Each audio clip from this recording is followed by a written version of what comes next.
La ilaha illallah Muhammadun Rasulullah. Itu siapa? Khadijah.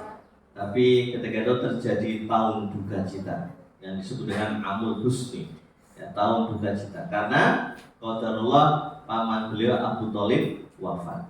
Lalu setelah itu 2 bulan kemudian istri beliau yaitu Khadijah, istri tercinta yang telah memberikan 6 anak Rasulullah, siapa saja yang dari Khadijah?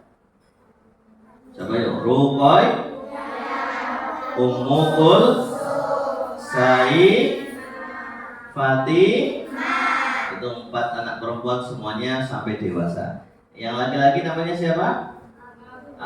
Qasim, Abdullah, itu dari Khadijah ya, tapi semuanya wafat ketika masih balita. Satu lagi dari Maria Al-Qibtiyah namanya siapa? Ibrahim. Nah, itu qadarullah istri tercinta beliau Khadijah wafat. Innalillahi wa inna ilaihi. Karena waktu itu Rasulullah SAW mengalami keguncangan yang hebat. Bagaimanapun juga Nabi Muhammad SAW adalah seorang manusia. Kehilangan istri adalah kehilangan garwo sigarani nyowo. Nah, itu cara Jawa nih. Ya, belahan hati, belahan jiwanya. Jadi beliau sangat merasa terpukul. Nah, setelah kehilangan Abu Thalib dan Khadijah, orang-orang musyrik semakin jahat kepada Nabi Muhammad SAW.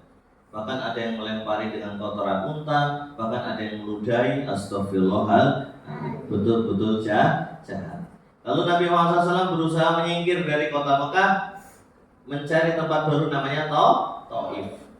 Ketika di Taif, dikira Rasulullah, wah ini aku bakal disambut di sana. Ternyata di Taif orangnya jauh lebih jahat lagi. Ya, orang Taif itu menghina, mencaci maki dengan penghinaan yang sangat berat. Maka orang yang suka menghina itu tempatnya neraka. Naudzubillahi min dzalik. Ada dalam surah Al-Humasah, wailul likulli humazatil celakalah orang yang suka mencela dan mengumpat. Astagfirullahaladzim. Jadi mulai sekarang jangan sekali-kali suka menghina temannya. Nggih napa nggih? Betul atau betul? Panggil nama temannya dengan panggilan yang baik. Dulu zaman kita Pak Ustadz Bambang, zaman kita dulu ada parapan ya Pak. Wonge jenenge apik-apik dipanggile beda gitu. Ada yang namanya Muhammad Al-Fatih. Wah, keren loh namanya. Karena orangnya kurus dipanggil gepeng. Astagfirullahaladzim. Ini zamannya Pak Ustadz masih kecil itu. Oh, itu belum tahu, banyaknya belum paham tentang agama. Jadi diganti namanya. Wong apik-apik diganti jenenge gitu ya. Gak boleh. Panggilah nama teman dengan panggilan yang terbaik. Betul atau betul? Nggih napa nggih? Dilarang membuli. Karena orang yang suka membuli nanti tempatnya mana? Neraka. Naudzubillahi min dzalik. Yang muda menghormati yang tua. Yang anak-anak santri. Santri. Siap. Kalau panggil mbak-mbaknya yang SMP SMA manggilnya apa? Mbak, betul. Panggil dengan awalan Mbak, jangan langsung namanya. Azizah ini. Oh jangan. Mbak Azizah gitu ya. Itu namanya sopan santun. Gini apa gini? Betul atau betul? Nah, yang tua menyayangi yang muda. Jadi mbak-mbak yang SMP SMA kalau manggil adiknya manggilnya apa Mbak? Bocil. Bocil ya Allah. Bocil itu apa? Bocah kecil itu. Kamu kalau dipanggil bocil tersungging kan? Tersinggung apa enggak? Enggak, enggak ya. Tapi kok aku enggak enak dengernya gitu bocil. Bocil itu kan banyak. Bocil kumpul. Oh, gitu ya. Zaman now ya. Mohon maaf saya zaman old saya ya. Bocil kumpul gitu. Ya. Itu bukan bully atau bukan ya? Ya, alhamdulillah. Santri. Siap. Tapi tolong tanyakan pada temennya, ini adab ya. Kalau kita manggil dengan panggilan itu tersinggung apa enggak? Tersinggung apa enggak? Tersinggung lagi. Tersinggung apa? Tidak ya. Tanyakan dulu ya. Kalau tidak, enggak apa-apa. Karena kadang-kadang kita manggil temennya itu macam-macam ya. Alhamdulillah. Baik, santri. Siap. Lanjut lagi, ketika di Taif Nabi Muhammad SAW dilempari batu, sampai beliau berdarah-darah terluka. Astagfirullahaladzim. Padahal beliau adalah manusia terbaik sepanjang zaman, manusia pilihan, manusia teladan, manusia yang kelak atas izin Allah memberikan kita syafaat. Itu Nabi kita Nabi Muhammad SAW. Bayangkan, nak, pamannya yang melindunginya meninggal, istrinya juga wafat, sampai di tempat lain didakwai malah melempari batu. Sakit hati nggak sih? Sakit. Dalam sebuah hadis sahih Rasulullah SAW itu sampai dadanya sesak, maksudnya sakit sekali. Pernah nggak merasa begitu? Merasa sendirian, merasa ditinggalkan, merasa rumet, wah sakit hatinya, sakit.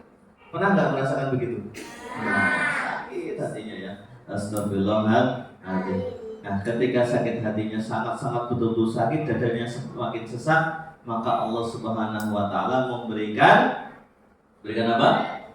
Memberikan hiburan sekaligus menampakkan tanda kekuasaannya. Salah satu tanda kekuasaannya yaitu beliau, ya, Nabi Muhammad SAW diangkat Allah untuk Isra Mi'raj. Subhanalladzi asra bi'abdihi lailan minal masjidil harami ilal masjidil aqsa. Ya, surah Al-Isra ayat 1, ya. Maha suci Allah yang telah memperjalankan hambanya dari Masjidil Haram ke Masjidil Aqsa. Nah, santri memperjalankan hambanya di malam hari. Ini Masjidil Haram. Apa ya? Masjidil ini haram. Nah, kemudian ke Masjidil Aqsa, ya, ke Masjidil Aqsa. Masjidil Aqsa. Jadi satu malam itu 3 alam tembus sekaligus. Dari Masjidil Haram ke Masjidil Aqsa. Dari Masjidil Aqsa ke Sidratul Muntaha. Nah, sebelumnya melewati langit-langit yang akan kita akan jelaskan. Muntaha, ya. Santri. Dari Masjidil Haram ke Masjidil Aqsa. Itu namanya apa? Isra. Dari Masjidil Aqsa ke Sidratul Muntaha namanya apa? Mi'raj. Pinter. Nah, waktu Nabi Muhammad SAW dari Masjidil Haram ke Masjidil Aqsa, yang mengantarkan malaikat apa namanya? Jibril. Malaikat Jibril. Lalu Allah memberikan hewan tunggangan dari langit, namanya apa? Buruk. Pinter. Buruk itu apa tuh? Bentuknya kayak apa? Bentuknya mirip kuda, tapi lebih kecil dari kuda, lebih besar dari keledai. Pinter. Okay. Keledai itu apa tuh? Hewan, betul. Suaranya gimana keledai? Ya. Kalau kuda suaranya gimana? Kalau kambing suaranya gimana? Ayam? Ayam jago. Gitu ya. Dulu kakek saya kiai di Cilacap bilang itu bukan kukuruyuk. Apa? Udkurullah. Udkurullah, benar juga ya. Ini kenapa ayam jago bangunkan ketika subuh? Udkurullah. Artinya apa? Ingatlah Allah. Betul juga ya. Dan ayam jago itu ketika ayam jago berkokok, udkurullah, udkuruyuk. Ya, bersyukurlah pada Allah. Karena ayam itu bisa melihat malah. Tapi ketika ada suara ringkian keledai, keledai itu ringkiannya gimana? Gitu ya. Atau lolongan, mohon maaf, anjing. Lolongan anjing suaranya gimana? Oh, itu gonggongan gitu. Lolongan gimana? Mirip kayak. Mirip banget ya. Betul, mohon maaf gimana? Betul, memang betul. Itu kayak melolong betul. Lolongan anjing, maka mohon perlindunganlah pada Allah. A'udzubillahi minasyaitonir. Bismillahirrahmanirrahim. Karena keledai dan anjing itu bisa melihat apa? Setan, gitu ya. Santri. Nah, ini buruk makhluk istimewa, hewan istimewa. Dia ketika malam hari bersinar putih cerah, bersinar. Allahu Akbar. Lalu ketika dia sekali melangkah, wush, cepat banget betul, sejauh mata memandang. Jadi sudah sampai gitu. Cepat sekali. Subhanallah.